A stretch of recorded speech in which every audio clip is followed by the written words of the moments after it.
আসসালামু আলাইকুম রহমতুল্লাহি ওবরকাত। সুপ্রিয় দর্শক শ্রোতাবৃন্দ, আপনাদেরকে স্বাগত জানাচ্ছি। আমি মোহাম্মদ মুস্তাফিজুর রহমান। আজকে আমার মনের কথায় কিছু কথা আপনাদের সাথে শেয়ার করতে চাই। জানি না কতটুকু উপকারে আসবে।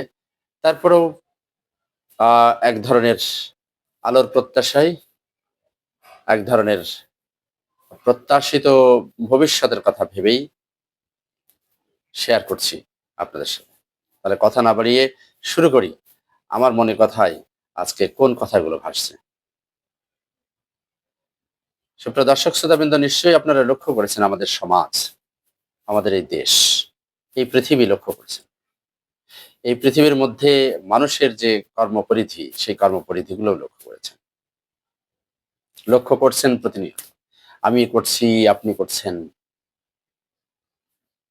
উপলব্ধির জায়গা থেকে আমার মানসপটে, আমার হৃদয় থেকে উচ্চারিত কথাগুলো মধ্যে কিছু মানুষকে আমরা দেখতে পাচ্ছি যারা এই সমাজে মানুষের হক নষ্ট করছে, একে অপরকে ঠকাচ্ছে, অবৈধভাবে অর্থ ইনকাম করছে।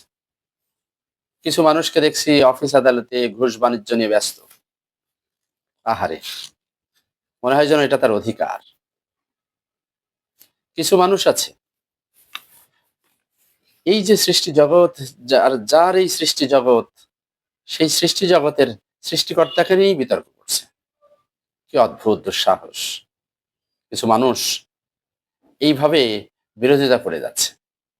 শুধু বিরোধিতা করেই ক্ষান্ত হচ্ছে না, তাদের যে শব্দ চয়ন, সেই শব্দ চয়নে একেবারে সর্বনিকৃষ্ট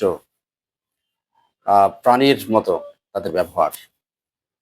কিছু মানুষ আছে এই সমাজে, তাদের কোনো পেশা নেই, অথচ মানুষের কাছে জোর করে অর্থ হাতিয়ে দিচ্ছে। কিছু মানুষ, আশ্চর্য ব্যাপার, অন্যায়কে প্রতিষ্ঠিত করবার জন্য সংঘবদ্ধ হচ্ছে। কিছু মানুষ আছে সত্যের জন্য লড়াই করে চলছে। এই যে মানুষের মধ্যে এত ডিসক্রিমিনেশন, এই যে মানুষের মধ্যে এত ধরনের মানে কি বলা যায়, ডাইভার্সিটি,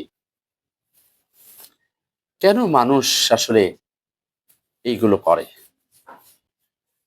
আমরা যদি একেবারে এক কথাই বলি, তাহলে এই যে অনৈতিকভাবে অর্থ উপার্জন, অন্যকে ঠকিয়ে কথার জালে ফাঁসিয়ে অর্থ উপার্জন, এই সমস্ত কিছু, এই সমস্ত কিছুর মূলে কিন্তু সেও তো আসলে শান্তি চায়, সেও আছে সুখী জীবনযাপন করতে চায়। আসলে সত্যিকার অর্থে মানুষকে বঞ্চিত করে এভাবে কি সুখী হওয়া যায়? আসলে সুখী হওয়া যায় না। এই সৃষ্টি জগতের মানুষই একমাত্র ব্যতিক্রম। কিন্তু আপনি পাশাপাশি লক্ষ্য করুন, সৃষ্টিলোকের যে অন্যান্য সৃষ্টিকুল আছে, গাছের কথাই ধরুন না কেন, প্রতিদিন অক্সিজেন দিয়ে যাচ্ছে, কোনো ঘুষ বাণিজ্য নাই, কোনো ঠকানোর ব্যাপার নেই, অনৈতিক সুবিধা দেওয়ার এখানে ব্যাপার না, কোনো হানাহানি নেই, কিন্তু নিঃস্বার্থভাবে দিয়ে যাচ্ছে অক্সিজেন। যার এই জগৎ, তিনিই তো তৈরি করেছেন মানুষকে। আল্লাহ তাআলা সৃষ্টি করেছেন মানুষের কল্যাণের জন্য। আল্লাহ তো বলছেন, নিশ্চয়ই মানুষ ক্ষতিগ্রস্ত তারা না, যারা ঈমান এনেছে, সৎ কার্য করছে, হকের কথা বলছে এবং নিষেধ করছে ওই কাজগুলো যেগুলো মানুষের জন্য কল্যাণকর নয়।